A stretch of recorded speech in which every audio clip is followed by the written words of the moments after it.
मैं डॉक्टर सावित्री चांदोलिया आज Thomas Robert Malthus के बारे में चर्चा करूंगी। माल्थस एक निराशावादी अर्थशास्त्री के रूप में जाने जाते हैं।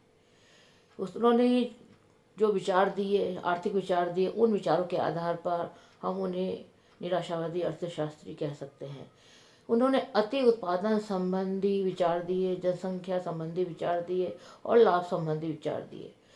उत्पादन संबंधी जो उन्होंने विचार दिए, उनके अनुसार जो प्रतिष्ठित संप्रदाय के जो अर्थशास्त्री थे, ने पूर्ण रोजगार की कल्पना करते हुए बताया था कि समाज में कभी भी अति उत्पादन नहीं होता है।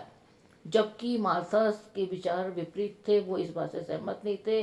उन्होंने सिद्ध किया कि अनेक बातों के कारण समाज में अति उत्पादन और बेरोजगारी हो सकती है।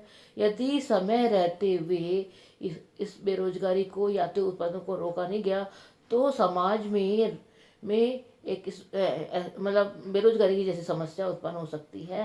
इसके परिणाम भयंकर हो सकते हैं। दूसरी बात उन्होंने जब कही कि की समस्या संबंधित उन्होंने बात कही कि जो एडम स्मिथ जनसंख्या के बारे में आशावादी थे, उस समय ये समझा जाता था कि बढ़ती हुई जनसंख्या व्यापार उद्योग आदि के विकास के लिए आवश्यक है। और यह स्वाभाविक भी था, क्योंकि उस समय जिस गति से आर्थिक संसाधनों का विकास हो रहा था उसकी तुलना में जनसंख्या कम थी।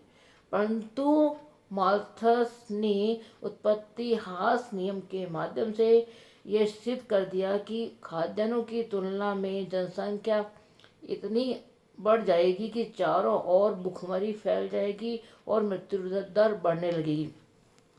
इसके अतिरिक्त उन्होंने लाभ संबंधी विचार दिए, जिसमें उन्होंने स्पष्ट किया कि प्रतियोगिता और जनसंख्या वृद्धि के कारण भविष्य में लाभ की दर घटते घटते शून्य हो जाएगी। तो ये जो उन्होंने अति उत्पादन संबंधी, जनसंख्या संबंधी और लाभ संबंधी जो विचार दिए, उन विचारों में जो उन्होंने कहा उसके आधार पर उनको निराशावादी अर्थशास्त्री कहा जाता है। अब उनको ये जो निराशावादी अर्थशास्त्री के रूप में उन्होंने जो विचार तो प्रकट किए, पर इन पर किन घटकों का प्रभाव पड़ा, माल्थस के इन विचारों पर किन तत्वों का प्रभाव पड़ा, वो भी हमें जानना आवश्यक है।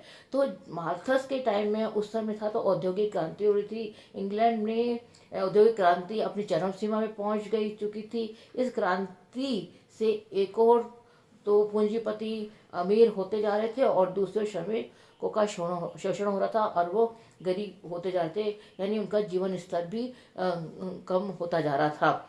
इस औद्योगिक क्रांति के दुष्परिणामों के फलस्वरूप बेकारी, भुखमरी, वर्ग संघर्ष जैसी प्रॉब्लम्स, समस्या उत्पन्न हो रही थी।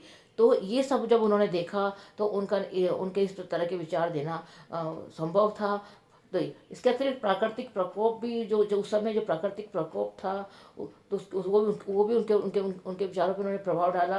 अकाल व युद्धों के कारण इंग्लैंड की दशा बहुत अधिक सोचनीय हो चुकी थी, जिसके कारण जो देश की जो अर्थव्यवस्था है वो चरमरा चुकी थी और मतलब फसलों पे, उत्पादन पे बहुत बुरा प्रभाव पड़ा था। सामाजिक परिस्थितियां भी उस समय की ऐसी थी जिस पर भी जो जिसके कारण के उनके मार्थस को ये अपने इस तरह से जो विचार देने पड़े कि इंग्लैंड में आर्थिक और सामाजिक स्थिति दिन प्रतिदिन खराब होती जा रही थी। इस व्यवस्था में कोई सुधार की आशा नहीं दिखाई दे रही थी। इसके अतिरिक्त जो था मार्थस पे पूर्ववर्ती विचारधारा का भी प्रभाव पड़ा। पूर्ववर्ती जो वणिकवादी थे व प्रकृतिवादी अर्थशास्त्रियों ने जनता के बारे में आशावादी विचार प्रस्तुत किए। वे राष्ट्र की शक्ति और संपत्ति बढ़ाने के लिए जनसंख्या वृद्धि के पक्ष में थे। माल्थस उनके विचार से सहमत नहीं थे, फलतः उसने इनके विपरीत विचार दिए। इसके अतिरिक्त तो कई चीज़ों का मतलब माल्थस के विचार पर प्रभाव पड़ा। गाडविन जो एक अर्थशास्त्री थे, उनका भी इस पर प्रभाव पड़ा। गाडविन स्वयं आशावादी एक लेखक थे। वे आने वाले भविष्य को सुखद कल्पना करते थे। उसने सरकारी हस्तक्षेप के विरुद्ध आवाज उठाई थी और जनसंख्या वृद्धि को उचित ठहराया था। तो माल्थस ने उनके विचारों का प्रतिवाद किया था। तो ये जो सब माहौल था उस समय का, जिस पर माल्थस के विचारों पर प्रभाव पड़ा और वो उन्होंने उसी आधार पर अपने विचार प्रस्तुत किए। और भले ही वो निराशावादी अर्थशास्त्री कहलाए, परंतु वो उस समय के अनुसार उनके विचार जो थे वो देना उनके लिए सही था। तो धन्यवाद।